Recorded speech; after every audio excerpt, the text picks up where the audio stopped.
ঠিক আছে। হ্যাঁ তুই খালি ছেলে। অ্যাকচুয়ালি 14 তারিখে সকালে আমি একটি র্যাপিডো ড্রাইভার মানে দুটো অ্যাপ থেকে আমি বুকিং করি। আরে এই মেয়েটা কি সেই মেয়েটা? আমি বিশ্বাস করি না, আমি বিশ্বাস করি না, আমি বিশ্বাস করি না, আমি বিশ্বাস করি না। তোমরা কি বিশ্বাস করছো?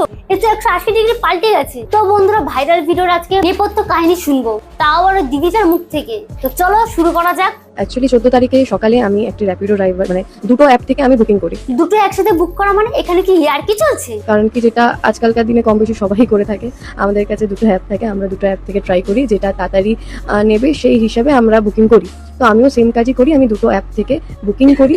তো আমি দেখি যে এই র্যাপিডো ড্রাইভারটার সাথে আমার লোকেশনের ডিস্টেন্স কম, আমি সেই র্যাপিডো ড্রাইভারটাকে রেখে যার সাথে আমার ডিস্টেন্স বেশি আমি তাকে ক্যান্সেল করে দিই। আচ্ছা, তাহলে তোমার সময়ের দাম আছে, তাদের সময়ের দাম নেই, তাদেরকে মাঝপথে এনে ক্যান্সেল করো। তার মানে তুমি এরকম প্রায় করে থাকো, আর আজকে ধরা পড়ে গেলে। বারবার তুমি তোমার ডিস্টেন্স থেকে ক্যান্সেল করো। তুই রাইডার তোমার সামনে চলে এসেছে, তুমি আজকে ধরা পড়ে গেছো। কথাই আছে না, বারবার চুরি করলে একদিন তো ধরা পড়তেই হবে তোমার। তো দিদি আজকে ধরা পড়ে গেছে। ক্যান্সেল করে দিই, 9:26 আমি ক্যান্সেল করি।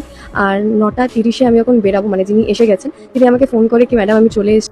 তোমরা জাস্ট একটা কথা ভাবো, 9:26 দিদি ক্যান্সেল করেছে, দিদি বলেছে 9:30, মানে 9:30 অন্য রাইডার চলে এসেছে।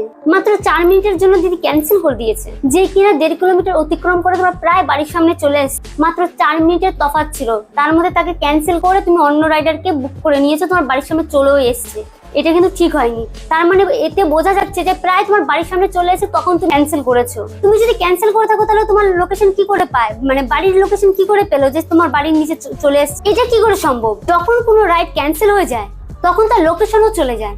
আমার মনে হচ্ছে তুমি বাড়ির মধ্যে ছিলে, রাইডারটা প্রায় তোমার বাড়ির কাছাকাছি চলেও এসছে, আর তুমি কি করেছো? তুমি আরেকটা রাইডারকে বুক করে ফেলেছো।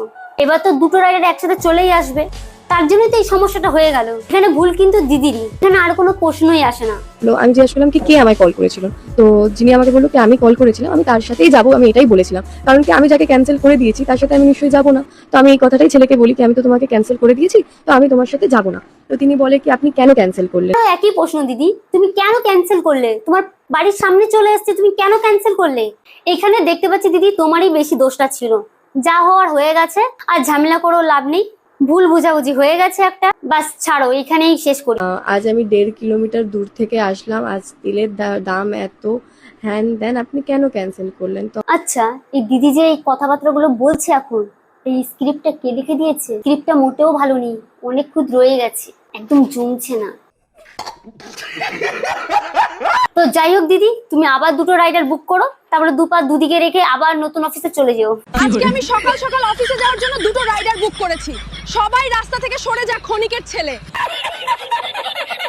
ভিডিওটা এখানেই শেষ হলো। ভিডিওটা শুধু মজার জন্য, দয়া করে কেউ গায়ে লাগাবেন না। নমস্কার।